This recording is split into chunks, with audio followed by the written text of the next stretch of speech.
Good morning, everybody. Happy New Year. Excited about our new stuff right now. We have new shop, new location, and new projects. And you might say to yourself, what do you do when you buy a house that needs a lot of work and you're still not in your shop and you can't get in there to work right now? Well, you buy new projects.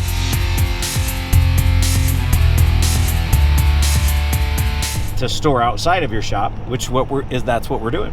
We're on our way to Libby. I've got Sally with me in the co-passenger seat today, and we are heading up to check in with Brad from Junkyard Necromancer up in Libby, Montana. He's going to jump in and go help us look at this Bronco and maybe pick it up. We'll give you more details on the Bronco just a little bit. But we have got all of the goods. We've got chocolate milk, we have chocolate donuts, we have water, we have everything we need to make this trip happen. With the snow, with the ice, it's a perfect day to drive 3 hours into Montana to look at a car. So that's what we're doing. We're going to take you along. You guys just got into Libby. I got Brad here, Junkyard Necromancer. Can't wait to show you guys some of his stuff. Make sure you get over there and check it out on YouTube. And you're on Instagram? Yeah, but I'm not on there very much. Okay, so just go to YouTube, Junkyard Necromancer. Check it out. Projects, what are you working on? Oh, well, right now I've got a lot going on. I've got 2 pickup trucks I'm working on. My daily driver is, I'm repairing that right now. I have my 78 F250 that I'm building, which we're going to show you more of that soon. We're hoping. We have some plans. We can't wait to show everybody kind of some of the project. Yeah, but then I also have a van that I'm working on for my wife. I have a Mustang and a BMW and chainsaws and other things too. All kinds of different projects. I know it sounds a lot like somebody else's house that we know of, but we'll show you more of that. I can't wait to see the Mustang. You guys know I'm a big Mustang fan, and so one of these days we're gonna get over here and actually look at the shop and kind of see where the magic happens and check that out. So Brad's jumping in to help me. We're going to look at that Bronco I was telling you about, so we're going to jump in the truck and head over and check this thing out. All right, you guys, so we went ahead and bought a 93 Bronco. It's got a 351 in it. Looks like a 4-inch lift. It won't start at this point, does turn over. The guy that we bought it from said he drove it in here and parked it. And so we're gonna get this thing drug onto the trailer. And I don't know, we may play with it for a little bit before I head home once we get out of here and see if we can't get a jumper on there and fire that thing up. So it'd be cool to see it here run.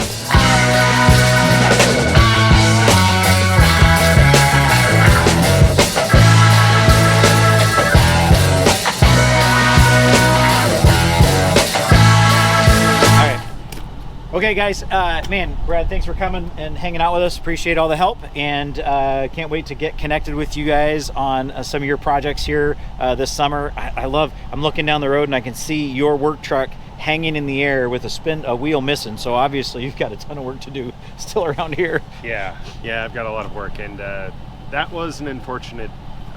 I wasn't planning on that. That was the U-joint blow up, right? Or which knuckle bearing?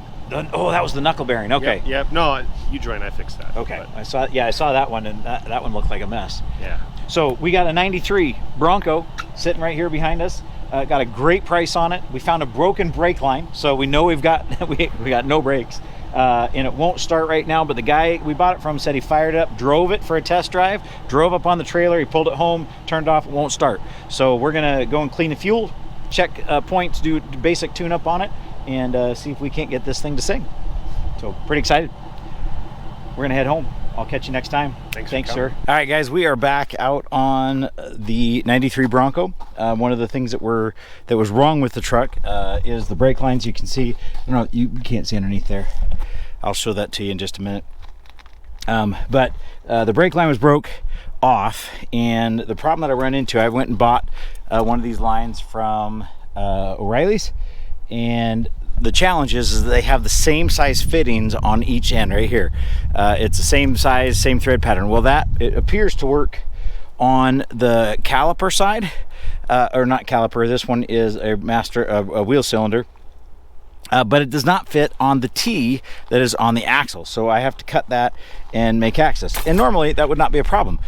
But because we just moved and we don't have our shop set up, we don't have our tools available, I now need to go hunt for tools.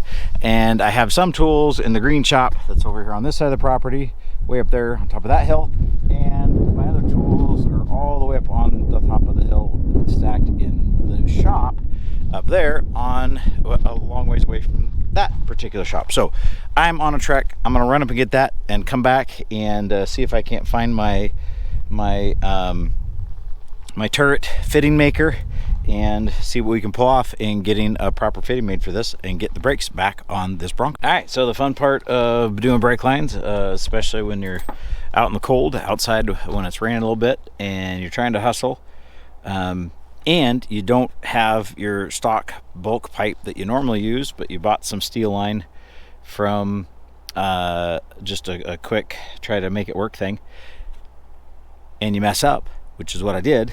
I made this about a half an inch short, half an inch, and it just won't quite start to thread in, so I have to redo it. So here we go, gonna redo it. And I don't have an extra camera. I'd show you what I'm doing, but I just don't have the hands right now, and I don't have my tripod. I don't have any of the extra stuff that we need. It's still packed away somewhere. So I'm gonna do it, and then I'll show you the fixed product here in just a moment. All right, I got it. It's not pretty, but it's in. It's gonna work. Again, when we get into a spot where I can get some better measurements and I have tooling and I can get the right pipe, I'll redo this and make it right. But here, I'll show you. So it's connected right there, comes over here and connects to the bottom there.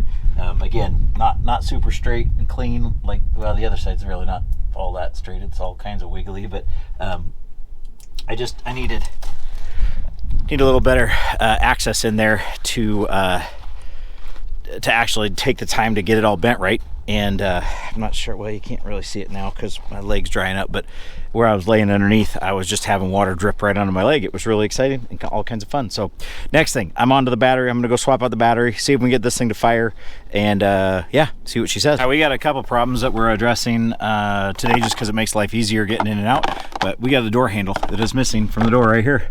You can see it, there's nothing there. So I'm gonna swap this out real quick and get this on so the door opens from the inside. All right, door handled. Right there, it's all in, works now. You can get it out from the inside. You can see here we got some seat damage that we're gonna have to deal with, and I'm missing a piece of trim here, but it really needs a good cleaning inside. It's not terrible. Headliner is definitely coming out, so eventually we'll have to get in and mess with that, but now it's onto the battery. Let's go see if this thing will start. All right, as you can see in the engine compartment, it's kind of dirty. It definitely needs some looking at some point. Can't tell where fluids are at or any of that. There's still water in the radiator, and the hood was open when we got there to look at the rig. Again, didn't hear it run. See, it's missing an alternator bolt. Goofy little things. There's some kind of vacuum or an EGR line missing there. So we may have to address that. One of the things I noticed right off the bat is that the negative terminal is broken. So that's going to be a problem as far as keeping a good charge and making this thing work really well. But we're still going to see if it'll fire up and go. I've got brake fluid coming, so we can bleed the brakes once we get that done, because I got the line fixed. Yeah, we should be ready to go here in just in no time at all. So hopefully here in a couple minutes we're going to see if this thing will fire, and then as soon as Chris gets here with brake fluid, we're going to try and get it bled out and see if we can get this thing running. All right, we got the battery in. It turned out it was the positive cable that was cracked, but they got some aftermarket clamps on there, so they're all black. You can't actually see anything. At some point I gotta solve that, make that a little safer. But what I'm doing now, we're sitting in the truck. I have got lights on. We're gonna see if she fires. Oh, I wonder. I gotta do two hands here. Let me see. I set you guys right here. What the heck? She was starting before. All right, well, I gotta do some more research here to figure out what's going on.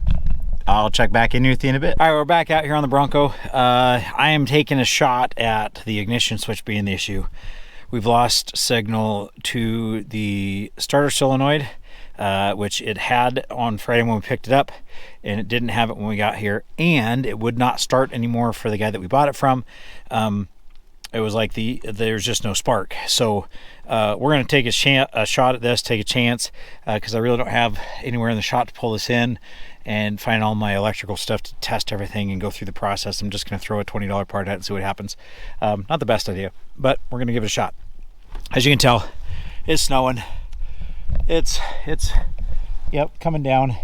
So it's not the best weather to be outside, but we're gonna see what we can do. I really want to hear this thing run, so I'm gonna take you along, see what we can do. All right, so where we're at, Bronco still not started, off the trailer, brakes are bled, it's ready to go.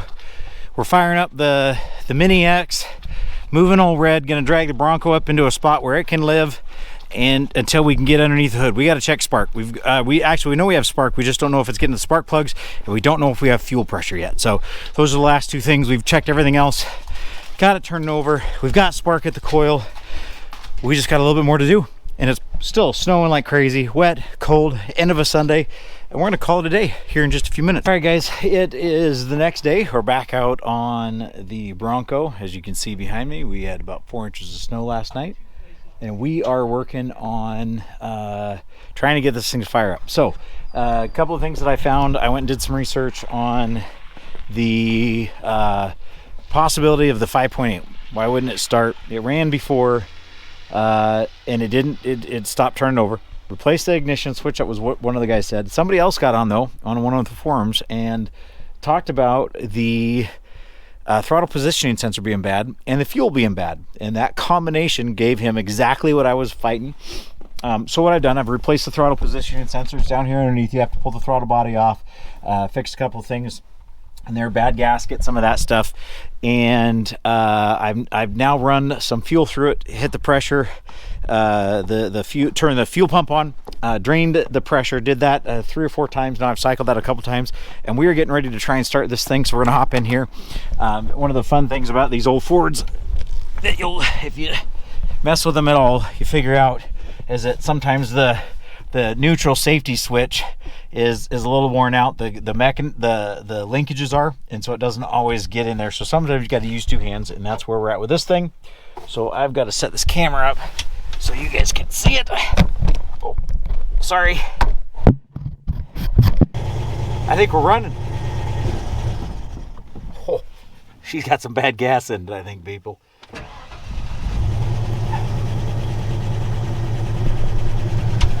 I think we got some terrible fuel in here.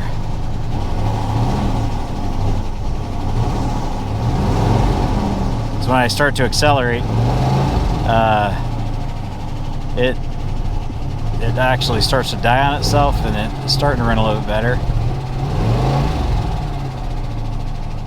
It sounds like I got a really good exhaust leak too. Okay, that sounds a lot worse than exhaust leak. I think I got a dead motor. All right, well, not the news we wanted. It was a cheap rig, but it doesn't sound good. A couple of things. I think we got a idler pulling shot. We got a couple of things. We're gonna let it run for just a little bit, see if she warms up and if any changes happen. She is running. Finally got it running. Got the brakes working. I guess we're gonna figure out what we got to do next. If it's replacing the motor, what the next step is. So keep an eye on us. We'll check in with you guys in a little bit. Thanks for watching.